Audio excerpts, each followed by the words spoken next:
안녕하세요. 저는 30대 중반의 주부입니다. 잠시 제 소개를 하자면 저는 20대 때 항공사 승무원으로 채용되어 7년을 근무했고 친구의 주선으로 지금의 남편을 만나 결혼을 했어요. 친정이 그리 여유 있게 사는 편이 아니어서 결혼만큼은 최대한 미루거나 배경이 좋은 사람과 하고 싶은 마음이 컸습니다. 직업의 특성상 평생토록 오래 일을 할 수 없다는 걸 잘 알았는지라 좀 더 배우자 될 사람의 직업을 따져보려고 하는 경향이 있었죠. 그러던 중 잘 사는 집 아들이라며 남편을 소개해준 절친한 친구를 믿고 저희 남편을 만나봤고 외국계 회사에서 재직을 하며 평범한 직장인으로 살고 있었지만 태도가 여유 있어 보이고 밝아 보이는 남편에게 반해 결혼을 하게 되었네요. 따지고 보면 남편의 집안이 좋다길래 첫 호감을 가지고 한 결혼이었지만 정작 소개팅을 하고부터는 남편이 좋아서 남편 따라 곧장 결혼까지 갈 수 있었습니다.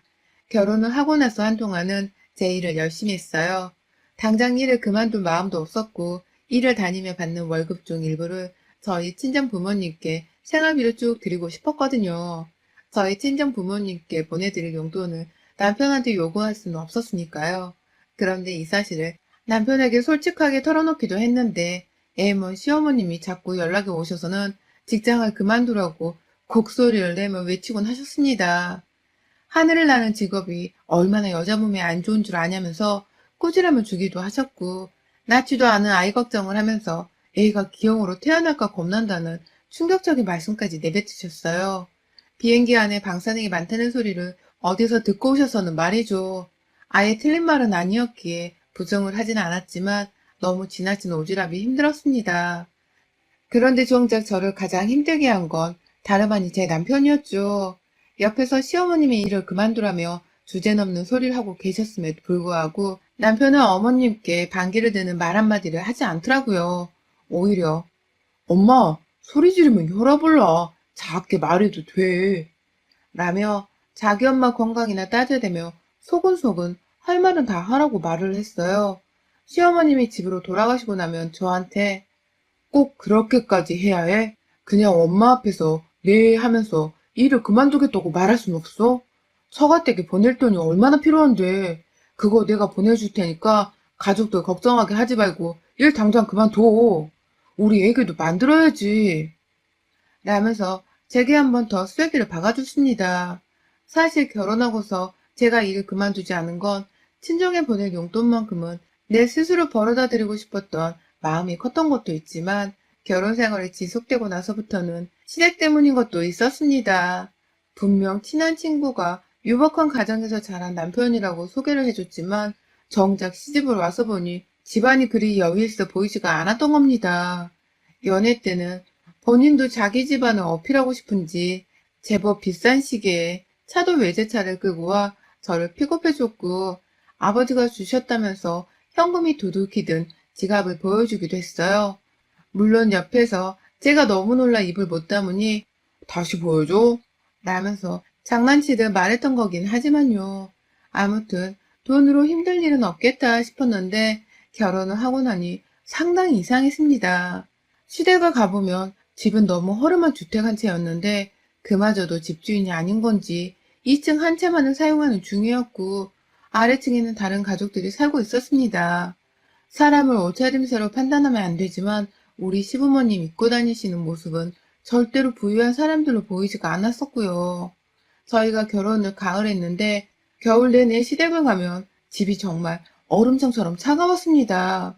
보일러를 아끼려고 틀지 않았다 하시는 시어머니 말씀에 내심 우리 남편이 부자가 아닐 수도 있겠다 싶었습니다.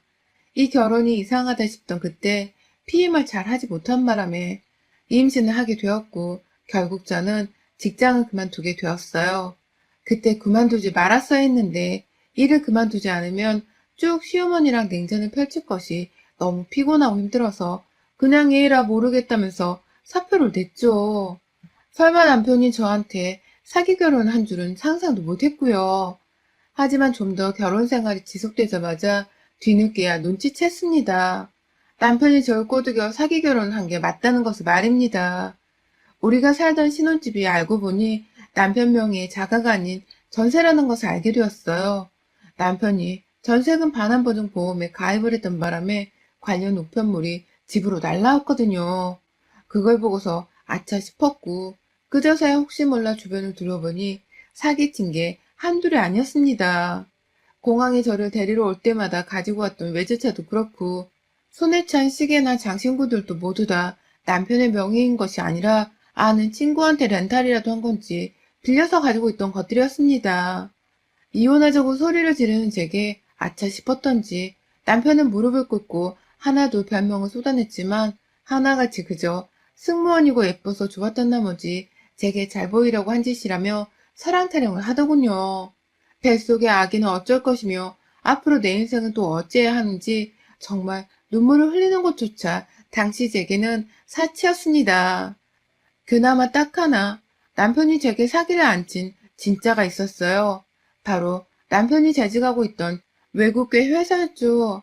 혹시 몰라 재직증명서를 정식으로 떼어오라고 하니 그날 바로 출근하자마자 하나 뽑아선 제 앞에 갖다 놓았습니다. 회사라도 다니고 있는 걸 다행이라 생각해야 하는 건지 아닌지 너무 혼란스러웠습니다. 저희를 소개해준 친구한테 울고불며 화를 냈지만 친구 또한 제 남편이 하도 허세를 따라서 부자인 줄 알았다며 몰랐단 소리만 하고선 충격을 받았는지 한동안 대답이 없었어요. 도대체 이렇게까지 떵떵거리면서 결혼한 이유가 뭔지 알고 싶었지만 그 당시는 몰랐어요. 뱃속의 아기는 자라고 있었고 현실에 너무 충격을 받은 나머지 제 불안정함을 치유하느라 남의 생각을 읽은 마음의 여유가 없었습니다.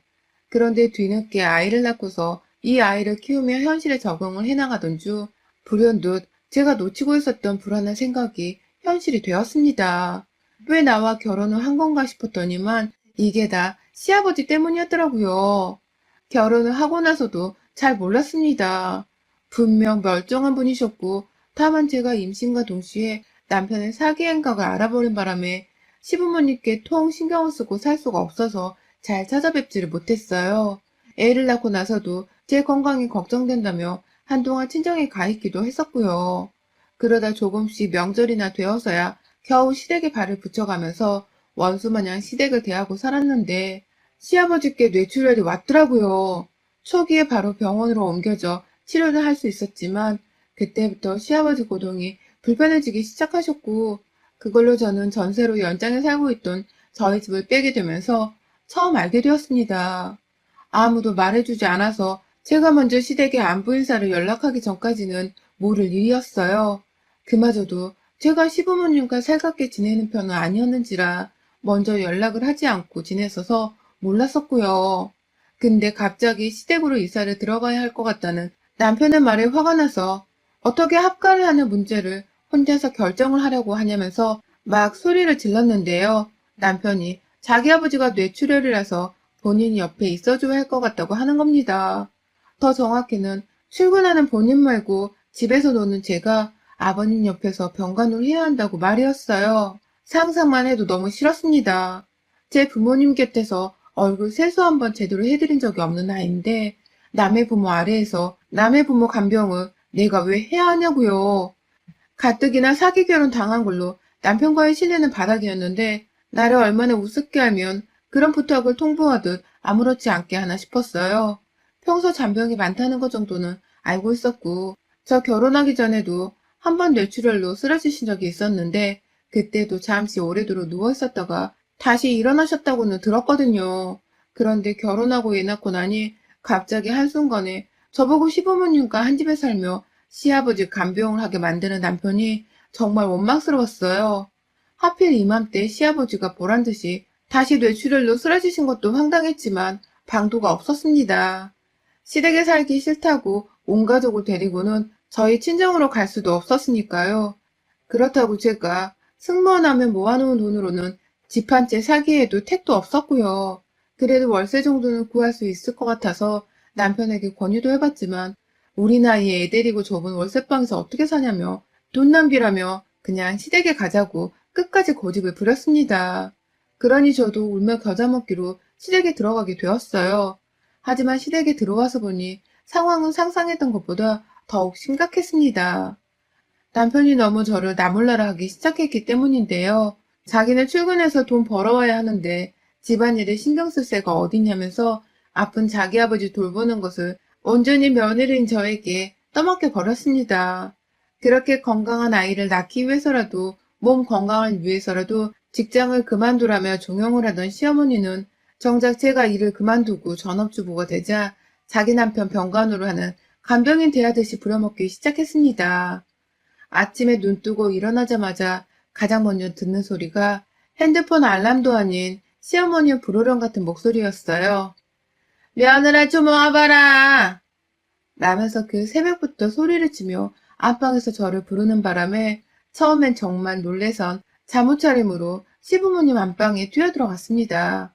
애가 놀래 잠에서 깨서는 엄마를 찾으며 칭얼거리고 있어도 시어머님 외침에 놀라서 신경을 쓸 수가 없었고 옆에서 남편이 아우 깜짝이야 라면서 신경질을 부리는데도 어루만져줄 여유가 없었어요. 그렇게 안방으로 뛰어들어가면 시어머니가 그러더라고요. 네 시아버지 오줌 쌌다. 닦아 얼른. 아, 이 양반은 뭘 처먹길래 냄새가 이렇게 지독해. 라고 말입니다. 시아버지는 기저귀를 착용하고 계셨지만 어른이시라 그런지 가끔 오물이 기저귀 밖으로 샌다고 하시더라고요. 아예 관리를 제대로 해주지 않아서 기저귀를 착용하지 않는 날들도 있었고요. 그런데 시어머니는 자기 남편 오줌 한 번 닦아주는 게 그렇게 어려우셨나 보더군요. 본인은 냄새나고 더러워서 싫다는 것을 며느리인 저한테는 참 자연스럽게도 잘도 명령하며 시키셨습니다. 둘 다 서로 시아버지하고는 피 한 방울 안 섞인 남이긴 하지만 그래도 시어머니는 명색의 와이프셨는데도 자기 남편이 아파 누워있는데 그걸 정말 남보듯이 대했습니다. 그 꼴을 보면 볼수록 내가 이 집안에 시아버지 간병을 하기 위해서 들어온 것이라는 확신이 커졌죠. 처음부터 저를 간병인 취급하시던 시어머니 행태는 날이 갈수록 정도가 심해져 갔습니다. 아침에 소리 지르며 절 부르는 것은 노이로제가 걸릴 것 같아서 어머님, 애가 자꾸 아침마다 그런 소리를 들으면 정서상 안 좋으니 볼일 있으면 차라리 핸드폰으로 전화라도 하세요. 아님 직접 찾아와 조용히 부르시던가요. 라면서 따져본 적이 있었습니다. 자기 손주 정신건강에 안 좋다는 소리를 하니 시어머니도 아차 싶었는지 조심은 해보겠다고 하셨습니다. 하지만 조심한다는 게 꼭두 새벽에 전화를 해서는 안방으로 빨리 튀어오라고 하는 것이었고 급기야 시아버지 병간호가 아닌 자기 잔심부름까지 시켜대면서 마트를 다녀오라고 하고 간식을 사달라고 하는 등 저를 가정부 취급까지 하기에 이르렀어요. 분명 남편은 월세 내는 대신 시어머니께 생활비도 드리고 있는 것으로 알고 있었는데 시어머니는 돈 들어갈 일은 무조건 저한테 부탁하고 시켜서는 제가 남편의 월급으로 시댁에서 온 가족들을 밥상까지 차려내야 했습니다. 거기에 시아버지 화장실 뒤처리까지 했으니 말 다 했죠.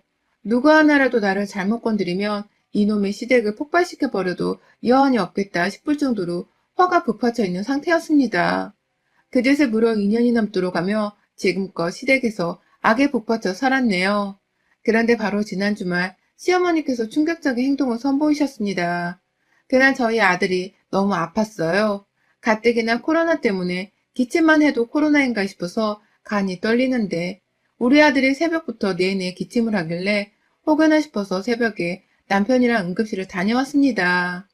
집으로 오자마자 남편은 출근 준비를 하고 회사를 갔고 저는 잠든 아이를 보며 가슴을 쓸어내린 채 넋이 나가 있었는데요.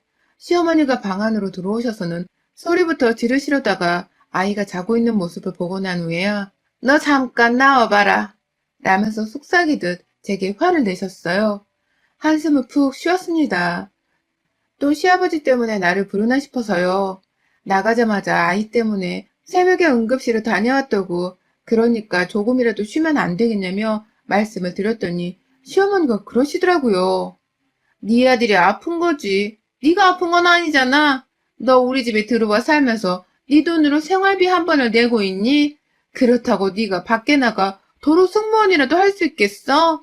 애 낳고 몸도 늙어서 비행기는커녕 여행으로도 한 번은 못 가는 팔자잖니. 그런데 고작 네 시아버지 뒷바라지조차 제대로 해주지를 못하겠다는 거니? 라고 말이죠.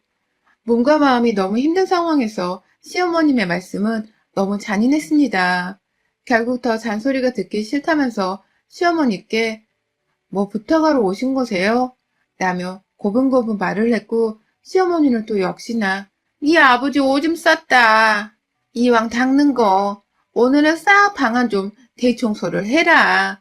냄새가 꾸리꾸리한 게 레몬수 같은 걸로 소독이라도 좀 제대로 해봐. 라고 하시더군요. 혼자 조용히 부엌으로 가서는 집 청소할 때 쓰던 천연세제를 분무기 안에 만들어 담아서는 시아버지가 계신 방 안으로 들어갔습니다. 시아버님의 기저귀를 갈아드리는데 순간 구역질이 났습니다. 그래도 어떻게든 기저귀를 새 걸로 갈기는 했지만 이내 혼자 쭈그려 앉아서 방바닥을 닦는데 진짜 서러웠어요. 내가 너무 초라하고 볼품없어 보여 말이죠. 그런데 더 큰 문제는 뒤에 서 계신 시어머니셨어요. 시아버지가 누워 계시다 말고 물을 찾으셨는데 시어머니가 그걸 보면서도 가만히 뒤에서 팔짱을 끼고 서 있는 겁니다. 제 손은 바닥을 닦느라 더러웠고 이미 바닥에 쭈그려 앉아 청소를 하느라 바빴음에도 불구하고 말이죠. 어머님을 쳐다봤더니 왜 쳐다보냐는 식으로 말씀하셨어요. 네 시아버지가 물 달라잖아. 라고 말입니다. 그 순간 제가 너무 빈정이 상해 표정이 굳어졌어요. 저 지금 바닥 청소하고 있으니 어머님이 좀 떠다 주시면 안 될까요? 라고 대답을 해버렸습니다. 손에 든 걸레를 불끈 쥐고서는 순순히 말로 할 때 들으라는 식으로 시어머님의 얼굴을 빤히 쳐다본 채로 말이죠. 그러자 시어머님은 뭐? 야, 너 지금 뭐라고 했어? 너 지금 나한테 물 떠오라고 시킨 거야? 라면서 결국 제 귀가 찢어질 정도로 소리를 질러버리셨습니다. 그렇게 조용조용히 말 좀 해달라 부탁을 했음에도 지성질을 못 이겨서 며느리 저한테 화를 냈어요.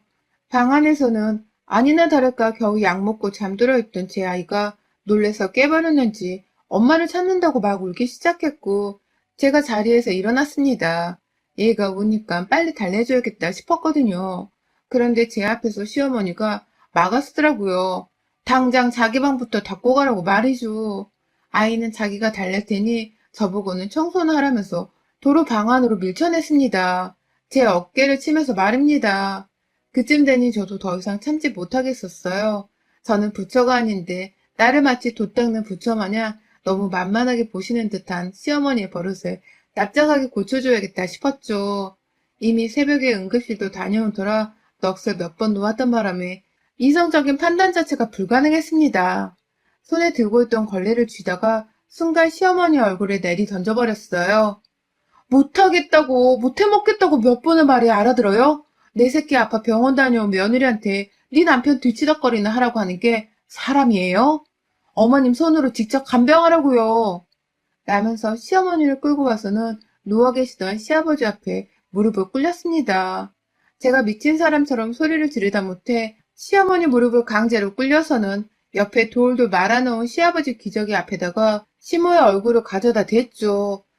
막 헛구역질을 하면서 얼굴을 떼보려 발악을 하던 시어머니께 역하죠? 어머님 코에도 역한데 저는 오죽하겠어요?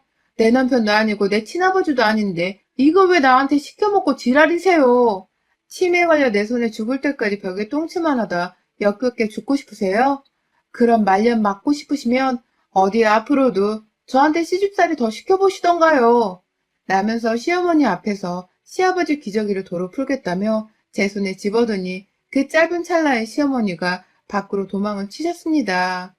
아들이 있는 우리 방으로 가신 줄 알았더니 아예 집 밖으로 도망을 치셨더라고요. 제가 설마 시어머니 얼굴에다가 이 기저귀라도 열어젖혀 묻힐 줄로 상상을 하셨던 것 같습니다. 뭐 실제로 그러려고 기저귀에 손을 대긴 했지만 말입니다. 그날 저는 그럼에도 제 할 일은 다 했어요. 혼자 누워서 자기 때문에 싸우고 있는 시어머니랑 저를 보고 얼마나 속이 상하셨을까 싶은 나머지 시아버지 방 청소에 물까지 한 잔 대령을 해드렸고요. 그날 바로 저는 아이를 안고서 도로 저희 친정으로 짐을 싸서 와버렸습니다. 이혼 소송이고 뭐고 제게는 그런 소송을 걸 경제적 여유가 없었습니다. 일단 당장 시어머니로부터 떨어져 살아야만 제가 숨 좀 쉬고 살 것 같아서 친정으로 도망을 쳤어요. 퇴근하고 집에 와서야 제가 집을 나갔다는 사실을 알고는 남편이 저희 친정으로 찾아왔더라고요. 그간 재력을 속였다는 사실과 시집살이를 당했다는 것까지 모조리 다 저희 친정 부모님께도 말씀을 드렸더니 친정아버지는 남편이 꼴도 보기 싫다면서 현관 앞에 서 있는데도 굵은 소금 한 다발을 내던지면서 당장 이혼하라고 성화를 내셨습니다. 무슨 일이 있어도 너 같은 새끼랑은 이혼을 시키고야 말겠다면서 온 동네가 쩌렁쩌렁 울릴 정도로 남편을 문정박대 하셨죠. 결국 그날 남편은 집 안으로 들어와 지 아들 얼굴 한 번도 보지를 못한 채 조용히 시댁으로 돌아갔어요. 가서도 내내 엄마랑 싸웠다며. 내가 미안해. 좀 더 신경 써야 했는데 나는 돈을 벌어와야 하잖아. 우리 얼른 분가도 해야지. 그러니까 빨리 돌아와. 엄마한테 내가 잘 말씀드릴게. 라면서 문자를 보내오긴 했는데 하는 소리를 들어보니 결국 제가 또다시 시댁으로 들어가서 시아버지를 모셔야지만 이 싸움이 끝날 것 같더라고요. 그래서 전 지랄하고 자빠졌네 라고 답장을 남긴 채 월세라도 구할 수 있을까 싶어서 아껴두고 꽁쳐뒀던 제 퇴직금으로 결국 변호사 사무실을 찾아가 소송을 걸었습니다. 아이는 남편이 키워도 상관없었어요. 남편이 아이만큼은 잘 돌봐줬고 시어머니도 아이한테만큼은 지 아들을 쏙 빼닮았다면서 애정을 많이 줬거든요. 지금 당장 내가 생각해야 할 것은 아이가 아닌 나 자신이라 판단했습니다. 안 그럼 정신병에 걸려 미칠 것 같다면서 남편에게 이혼 소송을 걸었고 시어머니께는 이혼의 책임을 물어 위자료 소송을 함께 걸었습니다. 그간 시아버지를 간병한 노고에 대한 합당한 보상을 해달라고 말이죠. 당연히 저의 소송으로 인해 시댁은 한바탕 난리가 났고 남편은 급기야 시어머니를 집으로 데려와서는 한 번만 봐달라고 빌기까지 했습니다. 노모가 이 나이에 소송까지 당해야 하냐면서 갖은 동정의 연민을 어필하며 소송을 취하해주길 원했지만 저를 포함한 저희 부모님 모두가 세상 쓰레기 같은 인간이라면서 시모에게 오만 욕설을 던져가며 절대로 용서는 없다고 못을 박았습니다. 아들한테 끌려와선 뚱한 표정으로 서 있다가 저희 부모님의 욕설과 남편의 눈물에 상황 파악이 그제서야 된 건지 시모는 안절부절 못하며 뒤늦게야 봐달라며 사정을 했는데 이번엔 제가 직접 소금을 가져와 시모의 얼굴에 뿌려대며 용서는 없어요 라며 문전박대를 해버리고서야 문을 닫았네요. 마음 같아서는 시아버지의 오줌이라도 받아 시어머니한테 뿌려버리고 싶었지만 결국 지 아들이 제 앞에서 눈물을 보이는 꼴에 충격을 받은 듯한 시어머니의 표정을 보는 것만으로도 나름 복수는 성공했다 싶었습니다.